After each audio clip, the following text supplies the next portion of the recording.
જય શ્રી કૃષ્ણ મિત્રો। તો આજે તમારા માટે અમે એક નવી વસ્તુ બનાવવા જઈ રહ્યા છે।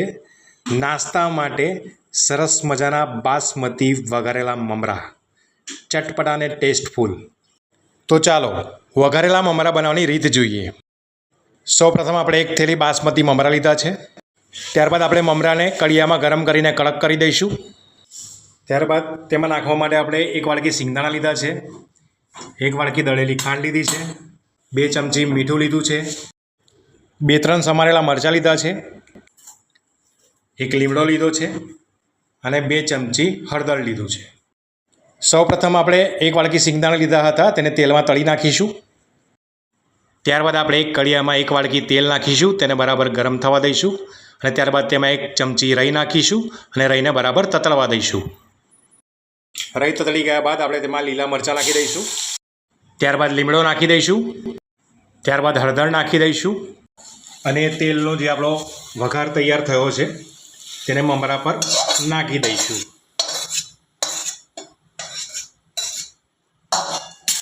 અને મમરાને બરાબર હલાવી દઈશું, મિક્સ કરી દઈશું। સફેદ મમરાનો કલર પીળો થાય ત્યાં સુધી તેને બરાબર આપણે મિક્સ કરીશું।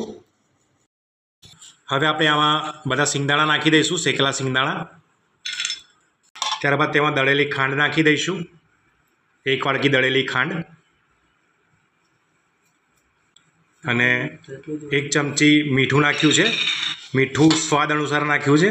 હવે બધું હલાવીને બરાબર ફરી મિક્સ કરી દઈએ।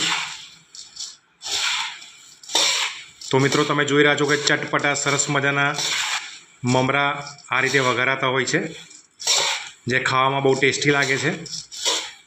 તો તમે પણ આ રીતે વઘારેલા મમરા બનાવવાનો ટ્રાય કરજો અને તમને અમારી રેસીપી જો ગમતી હોય તો પ્લીઝ અમારી ચેનલને લાઇક કરજો, શેર કરજો અને સબસ્ક્રાઈબ કરજો અને કમેન્ટમાં કહેજો કે તમને અમારી બનાવેલી રેસીપી કેવી લાગે છે તે।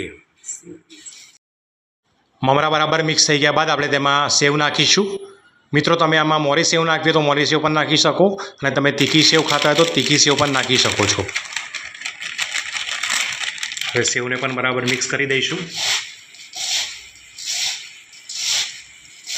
તમે આને નાસ્તામાં સવારે ખાઈ શકો, બપોરે ખાઈ શકો, રાત્રે મોડા જો ભૂખ લાગે ને કંઈક ખાવાનું ન હોય ઘરમાં તો તમે આનો પણ નાસ્તો કરી શકો।